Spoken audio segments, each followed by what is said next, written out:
How is it that a soldier can become a conscientious objector? What is going on with our military, and what in particular is going on with Fox News? Let me just share this clip.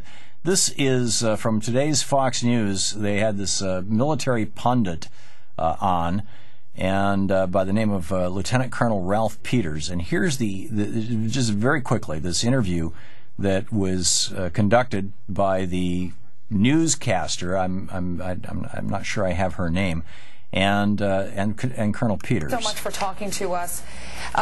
When he was captured on June 30th, apparently Bergdahl was captured while he walked away from his U.S. base camp. Now, this is the kid who we're seeing the video of him being the captive of the Taliban. Many people are emailing me and asking, how can a soldier walk off from a base on his own? Wouldn't there always be another soldier with him? Would he be partnered with another person? What can you tell us about that?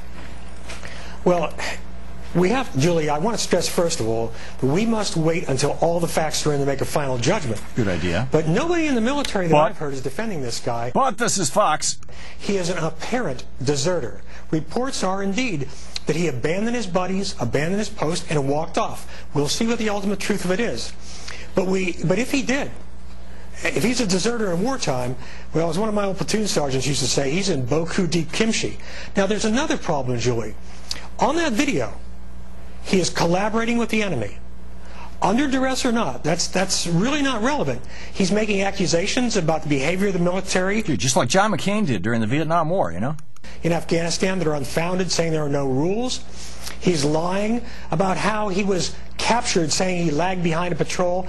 Julie, I'll tell you, any 11 Bravo infantryman will tell you that's not how it works. In a war zone, any soldier is aware of where all his buddies are. If it's a night patrol, you're sure aware of where the guy in front of you, behind you is. So we know this private is a liar. We're not sure if he's a deserter, but the media needs to hit the pause button and not portray this guy as a hero.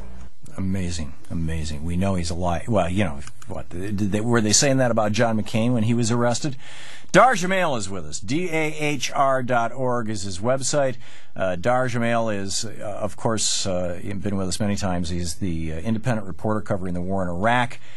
He has a new book out called The Will to Resist, Soldiers Who Refuse to Fight in Afghanistan, in Iraq and Afghanistan. Dahr, welcome to the show. Thanks, Tom. Great to be with you. And by the way, a couple of your previous books, let's see. Oh yeah, War is a Force That Gives Us Meaning, and there was another one that you wrote that I thought was, Beyond the Green Zone. They were just fabulous. Dahr, your take on this Fox, you know, the spin that Fox is putting right now on this guy.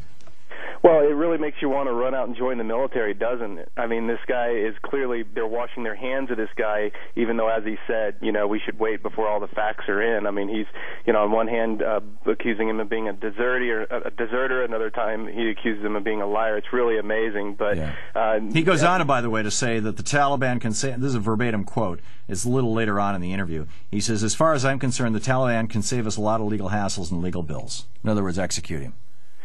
It's really astounding. As I said, it really, you know, this is the type of thing that is why more and more soldiers in the military are starting to dissent, where it's very, very clear that the commanders in charge could really care less about the lives of the individual soldiers, that soldiers are basically cannon fodder. They're trying to get as many boots on the ground in Afghanistan, and if one goes missing or is captured or deserts or whatever and is now at a risk of being beheaded, then the military is just going to wash their hands of them and try to replace them as quickly as possible. And get some guy on Fox News to say, oh, he was a deserter, he deserves it.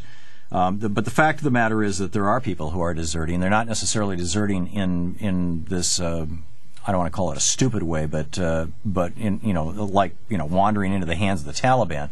But they're deserting here in this country, they're deserting en route, they're deserting in other places. And some are deserting the ultimate way by suicide. You have an entire chapter about suicide in your book. Tell us about the resistance that is now beginning to happen in the U.S. military as a consequence of going on 9 years now of insane wars in Afghanistan and Iraq.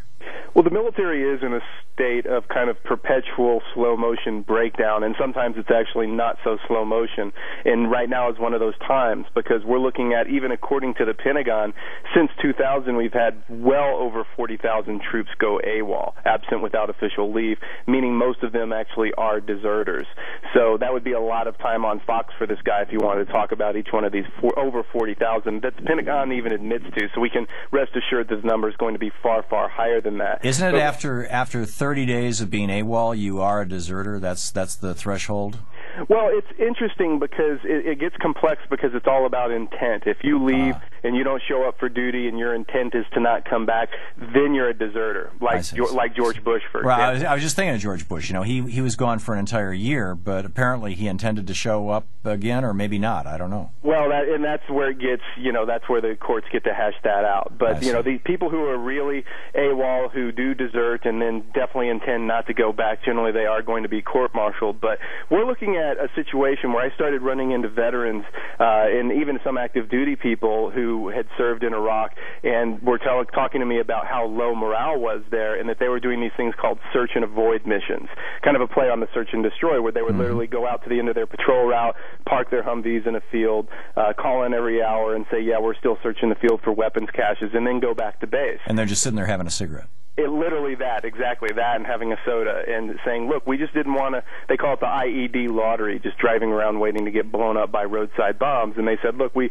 weren't helping the Iraqi people any, we knew this was just for the media, it made no sense to us, so we just started to refuse to do it. And I talked to guys that said we were doing that every other day, out of 300 patrols a year, and I was meeting different people at different parts of Iraq at different times, all saying the same thing. And that was just one aspect of the resistance.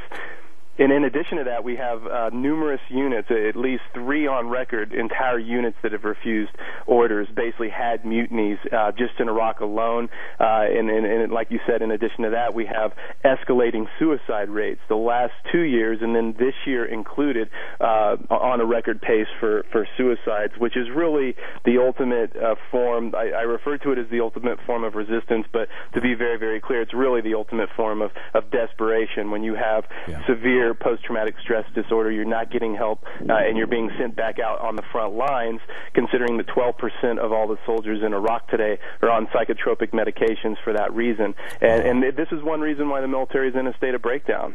We're talking with Dahr Jamail. DAHR.org is his website. His new book is called The Will to Resist, Soldiers Who Refuse to Fight in Iraq and Afghanistan.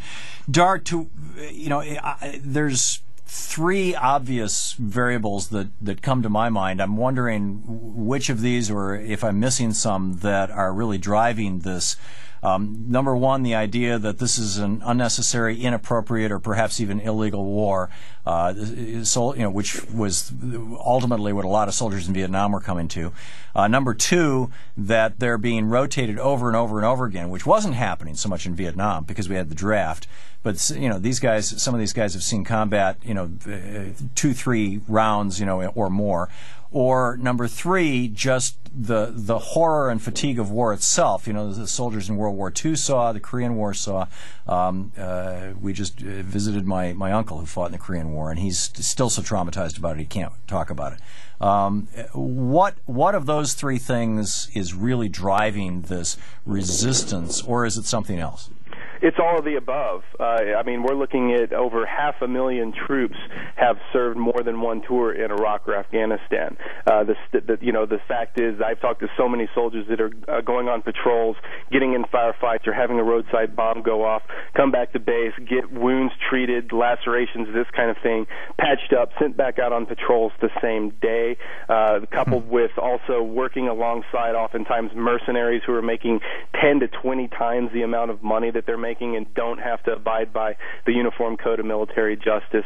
And also more people are becoming cognizant of the fact that Afghanistan, under international law, is also an illegal invasion and occupation. It's a no-brainer that that's the case with Iraq, but there's 2 things in the UN Charter that justify war. Only 2 things. 1, ratification by the UN Security Council, and 2, in self-defense. Right. And the nation of Afghanistan did not attack the United States. The people of Afghanistan did not So technically, by international law, this war is illegal. Well, and in fact, it was the opposite. The Taliban, when they were the official government of Afghanistan, offered to give Osama bin Laden up. They offered to arrest him and give him up to a third nation for trial on 9/11, and we turned him down.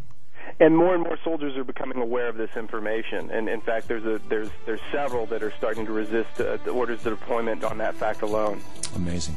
Dahr Jamail, dahr.org. His website, his new book, The Will to Resist, Soldiers Who Refuse to Fight in Iraq and Afghanistan. Fascinating work, Dahr. Thanks for the great work you're doing. Thank you, Thom. Great talking with you.